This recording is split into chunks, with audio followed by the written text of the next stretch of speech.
किसी भी चुनाव की जो असली कहानी होती है ना, वो अक्सर नेशनल हेडलाइंस और बड़े बड़े आंकड़ों में कहीं खो जाती है। लेकिन देखिए, असली राजनीति तो जमीन पर लड़ी जाती है, एक एक सीट पर। तो आज हम बिहार की एक विधानसभा सीट, रीगा, की कहानी में गहरे उतरेंगे, ये समझने के लिए कि आखिर वो कौन सी ताकतें थीं जिन्होंने जीत और हार का फैसला किया। जी हाँ, हमारा केस स्टडी है बिहार का रीगा विधानसभा क्षेत्र।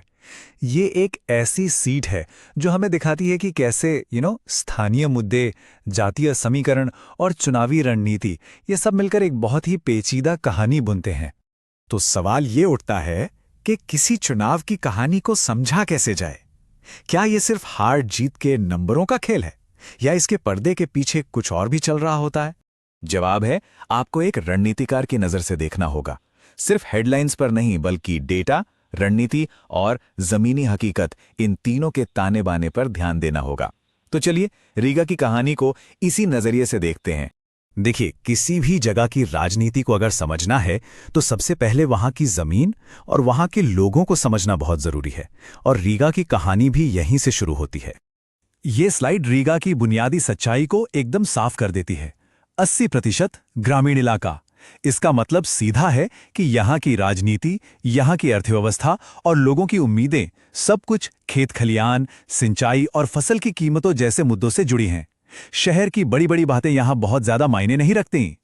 चलिए अब सीधे इस विश्लेषण के दिल में चलते हैं, यानी सबसे हालिया विधानसभा चुनाव और उसके नतीजे।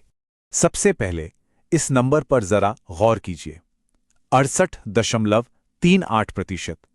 ये 2025 में रीगा का वोटर टर्नआउट था। अब बिहार जैसे राज्य के लिए ये एक बहुत ही ऊंचा आंकड़ा है। ये किसी सामान्य चुनाव का संकेत तो बिल्कुल नहीं देता। और जैसा कि हम आगे देखेंगे, ये नंबर अपने आप में एक पूरी कहानी कहता है। और ये है जीत का अंतर, 33,125 वोट। ये कोई छोटी मोटी जीत नहीं थी, ये एक बहुत बड़ा और निर्णायक जनादेश था। तो फाइनल आंकड़े कुछ इस तरह रहे। बीजेपी के बैद्यनाथ प्रसाद ने 54% से भी ज्यादा वोट लेकर एक तरफा जीत हासिल की। वहीं कांग्रेस के अमित कुमार टुन्ना करीब 39% वोटों पर ही रह गए। मतलब जीत और हार के बीच 15% से ज्यादा का एक बहुत बड़ा फासला था। अब हम इस विश्लेषण के सबसे दिलचस्प हिस्से में आ रहे हैं। हम उन वजहों को खंगालेंगे जिनके कारण ये नतीजा आया। मतलब सिर्फ ये नहीं कि क्या हुआ, बल्कि ये कि क्यों हुआ। ये नतीजा और भी दिलचस्प हो जाता है जब हम रीगा का चुनावी इतिहास देखते हैं। ये सीट हमेशा से बीजेपी का कोई किला नहीं थी।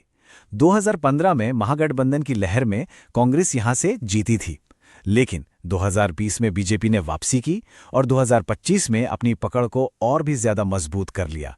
ये एक साफ पैटर्न दिखाता है बीजेपी का लगातार बढ़ता हुआ प्रभाव। चलिए वापस उस असाधारण टर्नआउट पर चलते हैं। 2020 के 57.4% से बढ़कर 2025 में 68.38% हो जाना, ये लगभग 11% का उछाल है। डेटा का विश्लेषण साफ बताता है कि ये उछाल एक तरफा था, जो खास तौर पर एनडीए के पक्ष में गया, और इसने विपक्ष के बेस वोट को लगभग बेअसर कर दिया। रीगा में चुनावी लड़ाई का जो मूल है वो इस डेमोग्राफिक गणित में छिपा है। कांग्रेस का मुख्य आधार मुस्लिम और यादव वोट बैंक है, जो उन्हें करीब 38% तक तो ले जाता है, लेकिन ये उनके लिए एक ग्लास सीलिंग, एक अदृश्य दीवार की तरह काम करता है। वहीं दूसरी तरफ बीजेपी ने सवर्णों, बनिया समुदाय और अति पिछड़ी जातियों यानी ईबीसीज को मिलाकर एक कामयाब और बड़ा सामाजिक गठबंधन बना लिया है, जो इस 38% की दीवार को बड़ी आसानी से पार कर जाता है। अब बात करते हैं उस एक सबसे बड़े स्थानीय मुद्दे की जिसने यहां के पूरे आर्थिक माहौल को बदल कर रख दिया। रीगा चीनी मिल का बंद होना। यह सिर्फ एक फैक्ट्री का बंद होना नहीं था, यह एक आर्थिक तबाही थी। और ये उस तबाही का मानवीय चेहरा है। 40,000 किसानों की रोजी रोटी सीधे तौर पर इस मिल से जुड़ी हुई थी।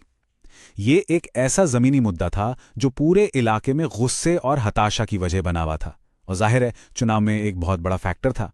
और यहीं पर एक और चौंकाने वाला आंकड़ा सामने आता है, एक ऐसा मुद्दा जो अक्सर चुनावी बहसों में कहीं गुम हो जाता है। नेशनल फैमिली हेल्थ सर्वे 5 के मुताबिक रीगा ने 70% बच्चे एनीमिया यानी खून की कमी से पीड़ित हैं। ये सिर्फ एक स्वास्थ्य संकट नहीं है, ये शासन की एक बहुत बड़ी विफलता का सबूत है।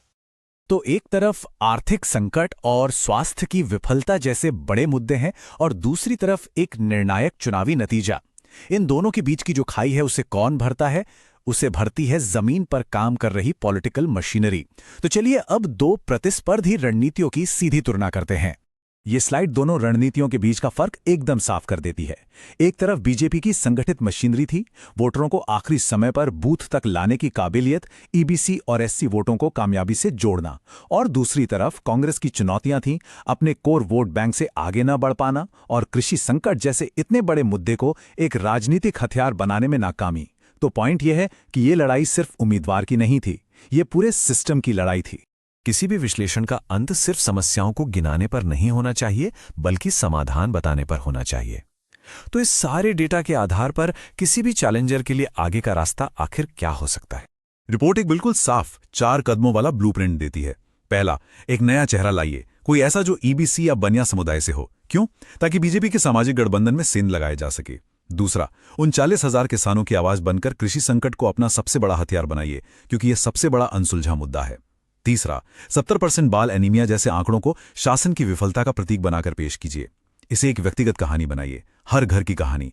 और चौथा और सबसे जरूरी, सिर्फ चुनाव के समय नहीं, बल्कि पूरे 365 दिन जनता के बीच काम कीजिए, एक स्थायी शिकायत निवारण केंद्र के जरिए।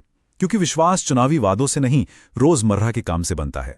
और आखिर में रीगा का ये पूरा विश्लेषण हमें एक बड़े सवाल पर लाकर छोड़ देता है। क्या डेटा पर आधारित रणनीति, सही मुद्दे और जमीनी मेहनत जनसांख्यिकी की नियति पर काबू पा सकती है? शायद। बिहार और भारत की राजनीति का भविष्य इसी सवाल के जवाब में छिपा है।